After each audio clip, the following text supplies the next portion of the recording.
Well, thank you for joining us in Talk It Out. And tonight we're looking at Blessed are the meek, for they will inherit the earth.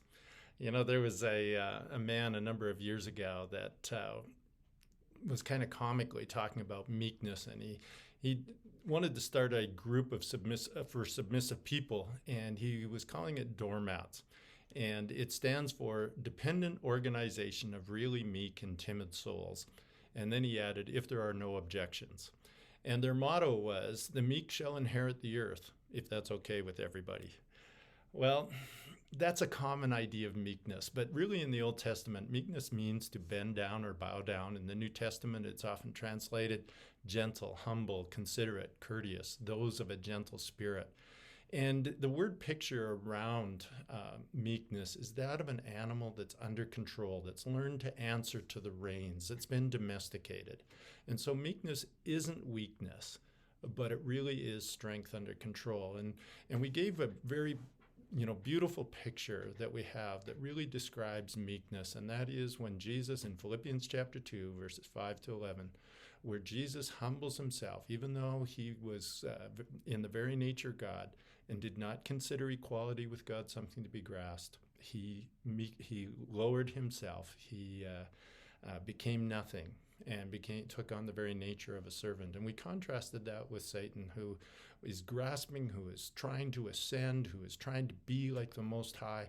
And so you have Jesus' direction, which is down, Satan's direction, which is up.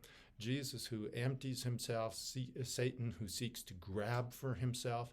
And in the end, the result is that God exalts the humble. He lifts up the humble, and he brings down the proud. And a very beautiful picture of what meekness and how it looks and how it is expressed. So meekness really grows out of our gratitude for the grace that we've received from God. You know, in Matthew 18, we talked about that servant who had received, forgiveness for his huge debt and then goes out and tries to strangle the guy that owns him a little bit, and how the whole point of that scripture is when you recognize how much God has forgiven you, how much grace has come to you, that is what should flow out of your lives towards other people. So meekness grows out of our gratitude for grace. It also grows out of our submission to God. When we are able to accept everything, when we're submissive to God, that we're able to receive the good and the bad and recognize that all things work together for good for those who love him, then we will grow in meekness. But if we are not submissive, if we shake our fist at God every time something bad happens to us, then we will not grow in that meekness. The third thing is that meekness grows with knowing who you are. We talked about John chapter 13 and how Jesus, knew where he came from, knew where he was going, and then he stooped and he washed the disciples' feet. When we don't know who we are, when we feel insecure, we will struggle with meekness because we want the limelight. We want to be noticed. We want to gain attention. We want to be the hero in the story. And so meekness grows with knowing who you are. It'll also express itself in a lot of different ways. One is it'll express itself in contentment. You are blessed when you are content with just who you are, no more, no less. That is the moment you find yourselves proud owners of everything that can't be bought. That's the message version of this. And so we will grow in our contentment when we are filled with meekness. We'll also be teachable. And, we will treat everybody that we encounter as if there's someone that they can give something to us, that they can teach us something, whether they be a child, whether they be old, whether they be of a different race, no matter what, we can learn from them. We can gain something from them. And so a meek person is one who is very teachable and receives from everyone that they encounter.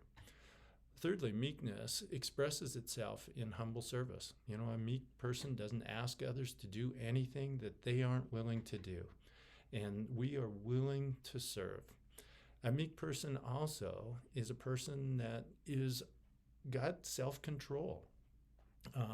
We don't just respond the way that people speak to us, but we respond out of a meek and self-control. We don't respond out of, using the worldly weapons of force and everything, but we respond with the weapons of Jesus Christ. As the Apostle Paul said in 2 Corinthians chapter 10, verse 1, by the humility and gentleness of Christ, I appeal to you. And then finally, a meek person isn't easily offended. They don't get defensive. And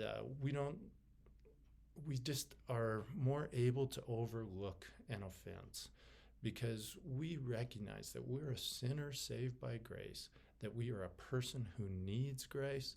And so even if someone else sort of points out a fault, we recognize, yeah, I know, I'm not where I want to be. I'm not where I need to be. I am still just journeying on this. And so a meek person is one who can take criticism with a lot easier than one who is struggling in that regard. So, every week we're going to be faced with different things that are going to challenge us in terms of really following Christ's example and truly being meek. And if we were to summarize it, this is a summary. Blessed are those who bow down to God and others, who are humble and gentle. These content, teachable, humble servants who are self-controlled and not easily offended will find themselves under the showerhead of God's blessing in a kingdom of peace and will be salt and light in this dragon-filled world.